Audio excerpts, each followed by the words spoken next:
Magandang umaga sa inyong mga kapatid, mga kaibigan.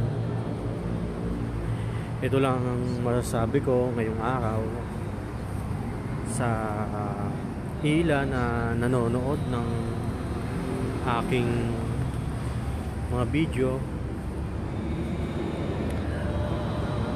Walang tagasunod ang Panginoong Hesukristo na umiinom ng alak, nagsusugal, nagsisigarilyo, at ang taong punong-puno ng sama ng loob sa ibang tao, palatanim ng sama ng loob sa ibang tao, walang pag-ibig sa kapwa. Hindi po tagasunod ng Panginoong Hesukristo yan.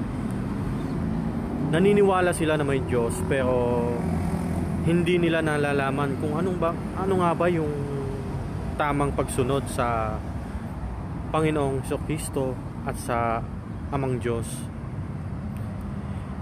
Sana po magbasa po tayo ng Biblia upang malaman natin kung ano nga ba yung dapat natin gawin sa pagsunod. Maraming salamat po.